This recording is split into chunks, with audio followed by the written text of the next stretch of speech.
Assalamualaikum warahmatullahi wabarakatuh. Perkenalkan, nama saya Muhammad Reza Palevi dengan NIM 22552011110014. Dan kali ini saya akan mereview jurnal internasional tentang keamanan jaringan yang membahas mulai dari ancaman, kontrol keamanan, hingga strategi penilaian risiko dalam dunia cyber yang terus berkembang.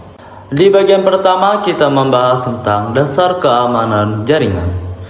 Penelitian dari Alshire dan Safik menunjukkan bahwa ancaman cyber terbagi menjadi beberapa kategori seperti penyadapan data, SQL injection, DDoS, hingga pencurian identitas.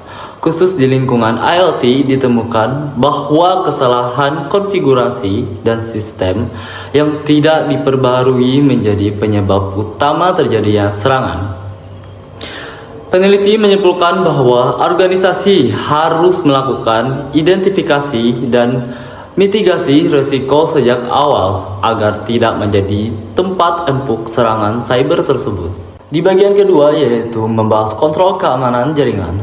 Menurut Starlinks dan Brown, kontrol ini dibagi menjadi 3 jenis, yaitu preventif seperti autentikasi 2 faktor dan enkripsi data. Yang kedua yaitu detektif, misalnya sistem IDS dan analisis perilaku pengguna. Lalu yang terakhir ialah korektif, termasuk backup data dan patching system.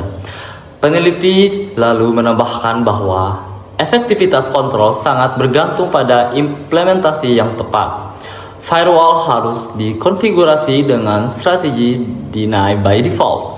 IDS atau APIs paling optimal bila menggunakan pendekatan hybrid, menggabungkan deteksi signature dan anomali.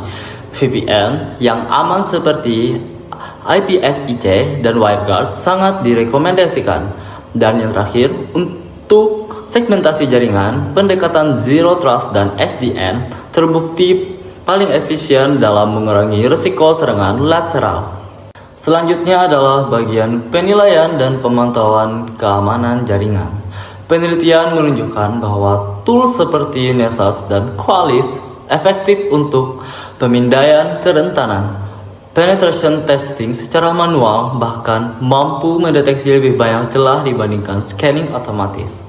Sementara itu, pendekatan security auditing dan risk assessment seperti ISO 27001 dan NIST terbukti membantu organisasi untuk tetap patuh terhadap standar industri dan regulasi.